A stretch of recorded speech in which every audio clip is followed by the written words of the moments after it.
எல்லாருக்கும் வணக்கம் மக்களே! எல்லாரும் எப்படி இருக்கீங்க? எல்லாரும் நல்லா இருப்பீங்கன்னு நம்புறேன்.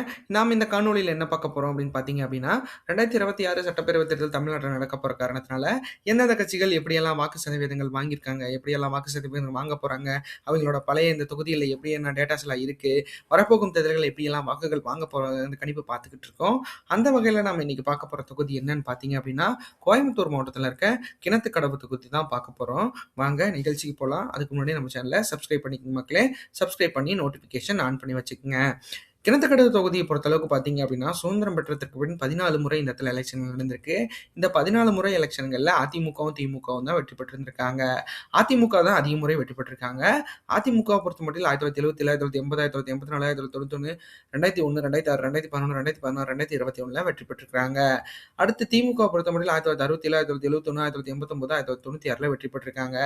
அதிமுக இந்த தடவ வெற்றி பெற்றாங்க அப்படின்னா, தொடர் ஹாட்ரிக் அப்படிங்கிறத தகுதி பெறும். அடுத்து பார்த்தீங்கன்னா, 14 முறை எலெக்ஷன்கள்ல இந்த இடத்துல பார்த்தீங்க அப்படின்னா, நம்மளுக்கு அ அதிமுக 9 முறையும், திமுக 4 முறையும் 13 முறை இந்த இடத்துல எலெக்ஷன் நடந்து வெற்றி பெற்றிருக்கிறாங்க அப்படிங்கிறது குறிப்பிடத்தக்கது. அடுத்து கிணத்துக்கடவு சட்டமன்ற தேர்தல் பார்த்துடலாம். அந்த வகையில நம்ம 2 சட்டமன்ற தேர்தல்கள் பார்க்க போறோம். 2016, 2021. 2016 பொறுத்தமட்டில் பார்த்தீங்க அப்படின்னா, இந்த தொகுதியில அதிமுக தான் வெற்றி பெற்றிருக்கிறாங்க. அதிமுக சார்புல பார்த்தீங்க அப்படின்னா, சண்முகம் அப்படிங்கிறவர் போட்டியிட்டு 89,042 வாக்குகளும் 43.60% பெற்று இந்த இடத்துல வந்து அவரு வெற்றி பெற்றிருக்கிறாரு. அடுத்து திமுக சார்புல குறிச்சி பிரபாகரன் அப்படிங்கிறவர் போட்டியிட்டு இருக்கிறாரு. அவரு 87,710 வாக்குகளும் 43% பெற்றிருக்கிறாரு. அடுத்து பிஜேபி சார்புல முத்துராமலிங்கம் அப்படிங்கிறவர் போட்டியிட்டு இருக்கிறாரு. அவரு 11,354 வாக்குகளும் 5.6% பெற்றிருக்கிறாரு. அடுத்து 2021 தேர்தல் சட்டமன்ற தேர்தலை பொறுத்தளவுக்கு பார்த்தீங்க அப்படின்னா, மீண்டும் வந்து அதிமுக தான் ஜெயிச்சிருக்காங்க. அதிமுகவை பொறுத்தமட்டில் பார்த்தீங்க அப்படின்னா, தாமோதரன் அப்படிங்கிறவர் போட்டியிட்டு வெற்றி பெற்றிருக்கிறாரு. அவரு 1,01,537 பேரும் வாக்குகளும் 44.10% பெற்றிருக்கிறாரு. அடுத்து மீண்டும் வந்து திமுக சார்புல குறிச்சி பிரபாகரன் தான் போட்டியிட்டு இருக்கிறாரு. அவரு 1,442 வாக்குகளும் 43.60% பெற்றிருக்கிறாரு. குறைந்தபட்சம் போன தடவை எவ்வளவு வாக்குகள் வித்தியாசத்தில் தோல்வி அடைஞ்சாரோ, அதே நியர்பை தான் இந்த தடவையும் தோல்வி அடைஞ்சிருக்காரு அப்படிங்கிறது குறிப்பிடத்தக்கது. அடுத்து மக்கள் நீதி மய்யம் சார்புல சிவா அப்படிங்கிறவங்க போட்டியிட்டு 13,939 வாக்குகளும் 6.10% பெற்றிருக்கிறாங்க அப்படிங்கிறது குறிப்பிடத்தக்கது. அடுத்து கிணத்துக்கடவு மக்களவைத் தேர்தல் நிலவரங்கள் பார்த்துடலாம். அந்த வகையில நம்ம 2 மக்களவைத் தேர்தல்கள் பார்க்க போறோம். 2019, 2024. 2019 பொறுத்தமட்டில் பார்த்தீங்க அப்படின்னா, இந்த தொகுதிய பொறுத்தளவுக்கு பார்த்தீங்க அப்படின்னா, அந்த தொகுதி பொள்ளாச்சி நாடாளுமன்ற தொகுதியா வரும். அந்த வகையில பார்க்குறப்ப பார்த்தீங்க அப்படின்னா, திமுக தான் வெற்றி பெற்றிருந்தாங்க. திமுக சார்புல சண்முக சுந்தரம் அப்படிங்கிறவங்க போட்டியிட்டு 1,06,246 வாக்குகளும் 46.14% பெற்று இந்த இடத்துல வந்து அவிங்க வெற்றி பெற்றிருக்கிறாங்க அப்படிங்கிறது குறிப்பிடத்தக்கது. அடுத்து அதிமுக சார்புல பார்த்தீங்க அப்படின்னா, மகேந்திரன் அப்படிங்கிறவர் போட்டியிட்டு இருக்கிறாங்க. அவிங்க 72,742 வாக்குகளும் 31.59% பெற்றிருக்கிறாங்க. அடுத்து நாம் தமிழர் கட்சி சார்புல பார்த்தீங்க அப்படின்னா, சனுஜா அப்படிங்கிறவங்க போட்டிட்டு இருக்காங்க. அவங்க 7,962 வாக்குகளும் 3.46% பெற்று இந்த இடத்துல வந்து 3ஆம் இடத்தை பிடிச்சிருக்கிறாங்க அப்படிங்கிறது குறிப்பிடத்தக்கது. அடுத்து 2024 தேர்தலை பொறுத்தளவுக்கு பார்த்தீங்க அப்படின்னா, இந்த தொகுதியில மீண்டும் திமுக சார்புல ஈஸ்வரசாமி அவர்கள் தான் போட்டியிட்டு வெற்றி பெற்றிருக்கிறாங்க. அவர பொறுத்தளவுக்கு 1,06,985 வாக்குகளும் 46.46% பெற்றிருக்கிறாங்க. அடுத்து அதிமுக சார்புல பார்த்தீங்க அப்படின்னா, இந்த இடத்துல கார்த்திகேயன் அப்படிங்கிறவங்க போட்டியிட்டு 49,304 வாக்குகளும் 21.41% பெற்றிருக்கிறாங்க. அடுத்து என்டிஏ சார்புல பார்த்தீங்க அப்படின்னா, வசந்தராஜ் அப்படிங்கிறவங்க போட்டியிட்டு 60,177 வாக்குகளும் 26.13% பெற்றிருக்கிறாங்க அப்படிங்கிறது குறிப்பிடத்தக்கது. அடுத்து நாம் தமிழர் கட்சி சார்புல பார்த்தீங்க அப்படின்னா, சுரேஷ்குமார் அப்படிங்கிறவங்க போட்டியிட்டு 13,791 வாக்குகளும் 5.99% பெற்றிருக்கிறாங்க அப்படிங்கிறது குறிப்பிடத்தக்கது. அடுத்து கிணத்துக்கடவு தொகுதி 4 தேர்தல் நிலவரங்கள் பார்த்துடலாம். அந்த வகையில நம்ம அதிமுக, திமுக, நாம் தமிழருக்கு கடந்த 4 தேர்தல்கள்ல எப்படியான வாக்குகள் வாங்கியிருக்காங்க, எப்படி எல்லாம் வெற்றி பெற்றிருக்காங்க அப்படிங்கிறத பார்க்கலாம். அந்த வகையில பார்க்குறப்ப பார்த்தீங்க அப்படின்னா, அதிமுக பொறுத்தமட்டில் 2016ல 43.60%, 2019ல 31.59%, 2021ல 44.10%, 2024ல 21.41% இந்த இடத்துல வாக்குகள் பதிவாயிருக்கு அப்படிங்கிறது குறிப்பிடத்தக்கது. அடுத்து திமுக சார்புல பார்த்தீங்க அப்படின்னா, 2016ல 43%, 2019ல 46.14%, 2021ல 43.60%, 2024ல 46.46% பெற்று இந்த இடத்துல வந்து வாக்குகள் வந்து கொஞ்சம் கூட வச்சிருக்காங்க. அடுத்து நாம் தமிழரை பொறுத்தமட்டில் பார்த்தீங்க அப்படின்னா, 2016ல 1%ம், 2019ல ஒரு 3.46%, 2021ல 4.9%, 2024ல 5.99% பெற்று இந்த இடத்துல வந்து அவைங்க குறைந்த அளவுல வாக்குகள் பெற்றுட்டு இருக்கிறாங்க.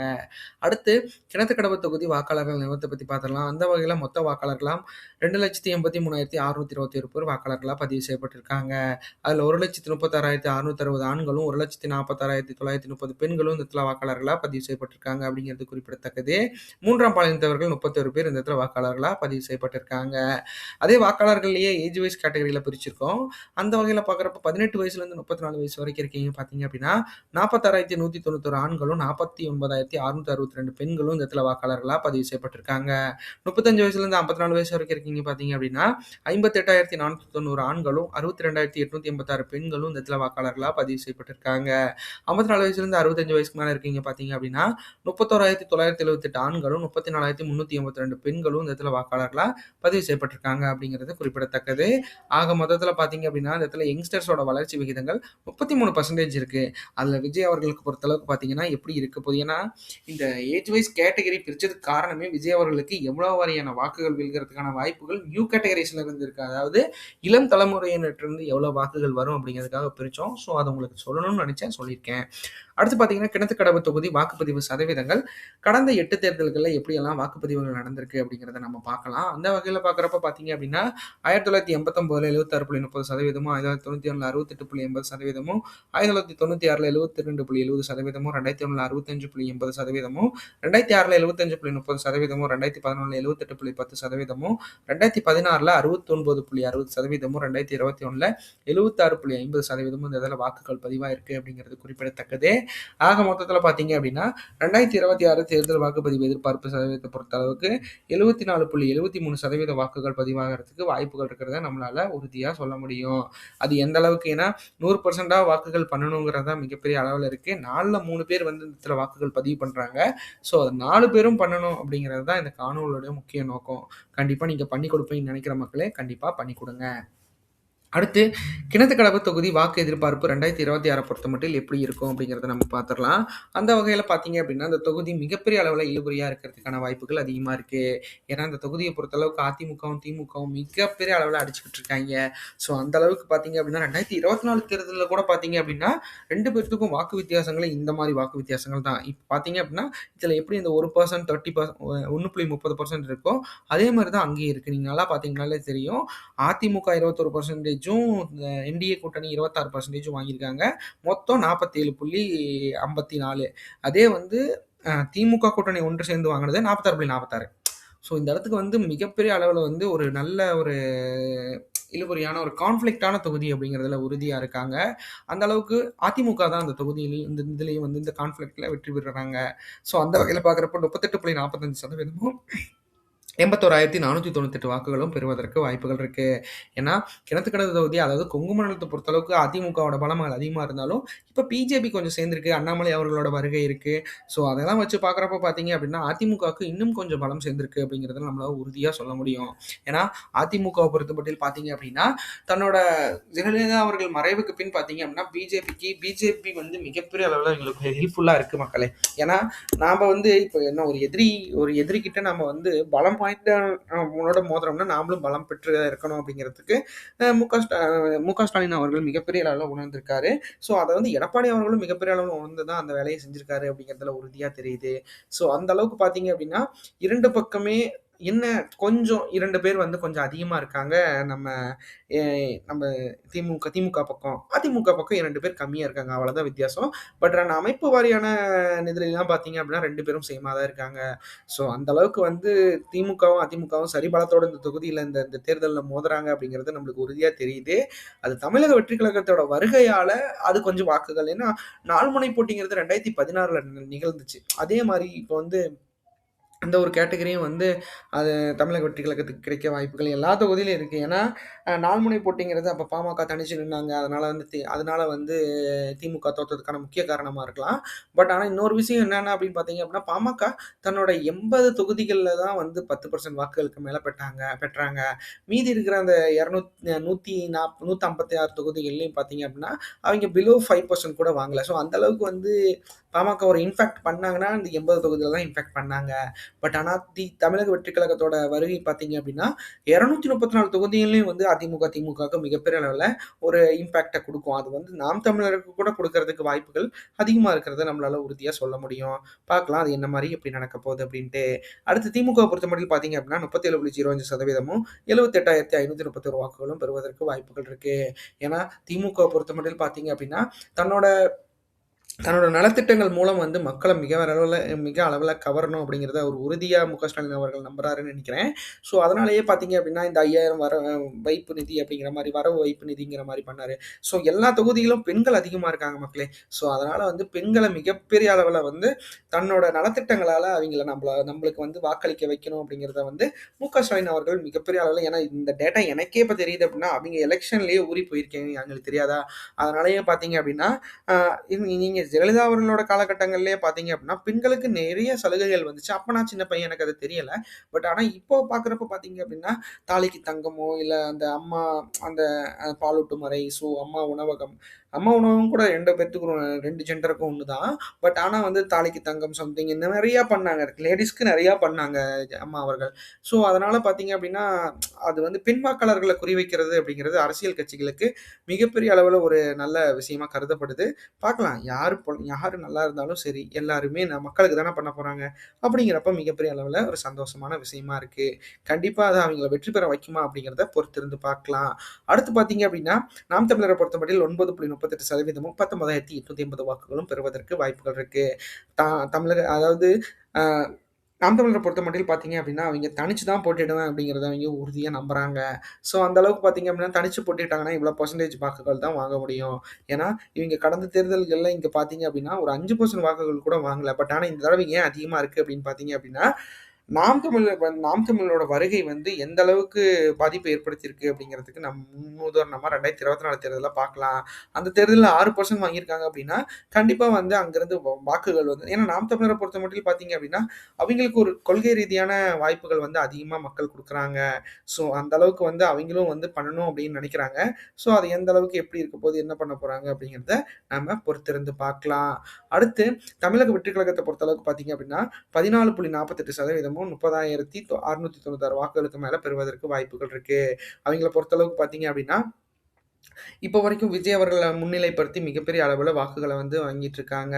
ஸோ அந்த அளவுக்கு வாக்குகள வாங்க போறாங்க. ஸோ அந்த அளவுக்கு வந்து விஜய் அவர்கள் மேல தான் மிகப்பெரிய அளவுல ஒரு நல்ல ஒரு இம்பாக்ட் வந்து குடுத்திருக்கு அப்படிங்கிறதுல எந்த ஒரு ஐயமும் இல்ல. ஸோ அது விஜய் அவர்கள் எப்படி வந்து என்ன மாரியான ஸ்ட்ராட்டஜி யூஸ் பண்றாரு அப்படிங்கிறத நம்ம பொறுத்திருந்து பார்க்கலாம். ஏன்னா, அவரோட பியருக்காகவே இவ்வளோ வாக்குகள் வர்றப்போ, அவர் வந்து இன்னும் கொஞ்சம் நல்லா இறங்கி பிரச்சாரங்கள்லாம் மிகப்பெரிய அளவுல அந்த ஜெகன்மோகன் ரெட்டி மாரி எல்லாம் பண்ணாரு அப்படின்னா, ஏன்னா அவர்லாம் பார்த்தீங்கன்னா நடைப்பயணம் போறேன்னு சொல்லிட்டு அந்த ஆந்திரா பூராவும் சுத்தி மக்கள வந்து மிகப்பெரிய அளவுல கவர்ந்திருக்காரு அப்படிங்கிறது உண்மை. ஸோ விஜய் அவர்கள் அந்த மாரி எந்த ஒரு ஸ்ட்ராட்டஜி யூஸ் பண்ணல. பட் ஆனா அவருக்கு வந்து ஃபேம் தேவையில்ல. ஏன்னா ஜெகன்மோகன் ரெட்டி அவர்களுக்கு பார்த்தீங்க அப்படின்னா, அவருக்கு அப்பாக்கு அப்புறம் வந்து நம்மளுக்கு ஒரு நல்ல பேர் வேணும். நாமளும் வந்து யாத்ரா போகணும் அப்படிங்கிற மாரி அதெல்லாம் பண்ணியிருக்காரு. ஸோ அது வந்து விஜய் அவர்களுக்கு வந்து அது தேவையான்னு எனக்கு தெரியல. பட் ஆனா விஜய் அவர்கள பொறுத்தளவுக்கு பார்த்தீங்க அப்படின்னா, அத உணர்ந்திருப்பாரு. ஏன்னா அவர் பிரச்சாரங்கிறது மிகப்பெரிய அளவுல அவருக்கு கை குடுக்கலனாலும், அந்த ஃபேம வச்சு நம்ம ஜெயிக்கணும் அப்படிங்கிறத வந்து அவர் உறுதியா நம்புறாருன்னு நெனைக்கிறேன். அடுத்து 2026 தமிழ்நாடு தேர்தல் கூட்டணி எதிர்பார்ப்பு மேற்கூறிய வாக்குகள்லாம் கிடைக்கணும் அப்படின்னா, இந்த மாரி கூட்டணிகள் அமைந்தது அப்படின்னா கிடைக்கிறதுக்கு வாய்ப்புகள் இருக்கு. அந்த மாரி அதிமுக கூட்டணிய பொறுத்தளவுக்கு பார்த்தீங்க அப்படின்னா, பாஜக, பாமக, அம்மா மக்கள் முன்னேற்றக் கழகம், அப்புறம் நம்ம தமிழ் மாநில காங்கிரஸ்லாம் இருந்தாங்க அப்படின்னா, நம்மளுக்கு 45% வாக்குகள் வாங்குறதுக்கு வாய்ப்புகள் இருக்கு. இந்த தொகுதியில அதிமுகக்கோ, அம்மா மக்கள் சாரி இந்த பாமகக்கோ, பாமகக்கோ, அம்மா மக்கள் முன்னேற்றக் கழகத்துக்கோ, தமிழ் மாநில காங்கிரஸ்க்கோ அந்த அளவுக்கு வந்து வாக்குகள் கூட இல்ல. அவைங்கள 1, 1.5% வாக்குகள் தான். ஸோ அது அதிமுகவும், பாஜகவும் தான் இந்த இடத்துல மிகப்பெரிய அளவுல ரோலா இருக்க போறாங்க.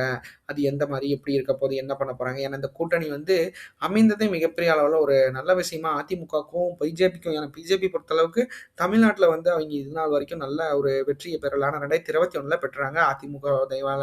ஸோ அத கண்டிப்பா அவைங்க உணர்ந்திருப்பாங்க. ஸோ இந்த தடவையும் வந்து கண்டிப்பா நம்மளுக்கு குடுக்கணும் அப்படிங்கிறத அவரு ஆசைப்படுவாருன்னு நெனைக்கிறேன். பார்க்கலாம் அது எந்த மாரி எப்படி இருக்க போது, என்ன பண்ண போறாங்க அப்படிங்கிறத பொறுத்திருந்து பார்க்கலாம்.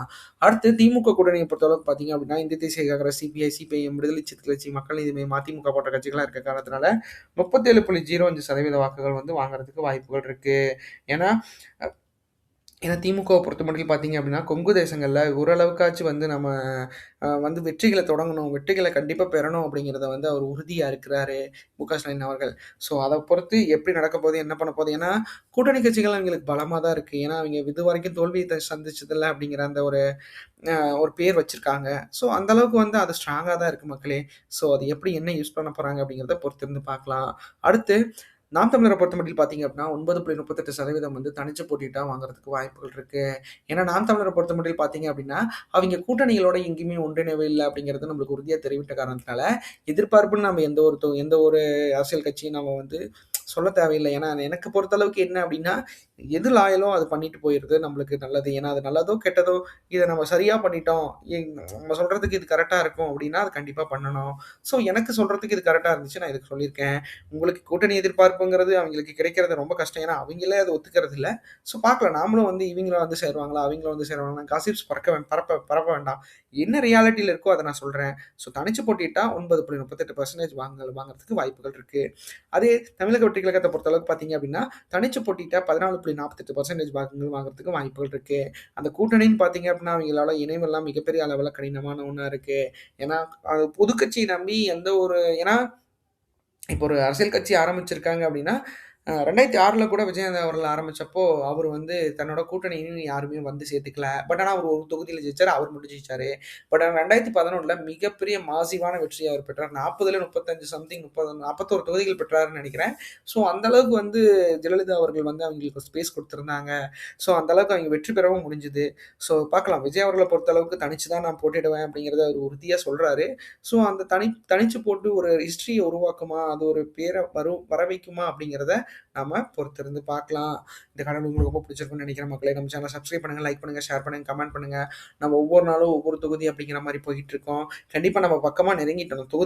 தொகுதி வாரியா எல்லாமே முடிச்சுட்டேன். இனிமேல் எல்லாமே அனலைஸ் தான். ஸோ இ ம் கேண்டிடேட்ஸ் அனௌன்ஸ் பண்ணதுலேருந்து நம்மளுக்கு நெறைய வேலை இருக்கு. கண்டிப்பா நம்மளோட ஸ்டே டியூன்டா இருங்க. நாங்க உங்களுக்காக எல்லா வீடியோஸும் ரெடி பண்ணி உங்களுக்காக குடுத்துக்கிட்டே இருப்போம். நீங்க பார்த்துக்கிட்டே இருங்க. நம்மளோட தமிழ்நாட்ட வளர்ச்சி பாதை நோக்கி கொண்டு போற வேட்பாளர தேர்ந்தெடுங்க. நன்றி, வணக்கம்.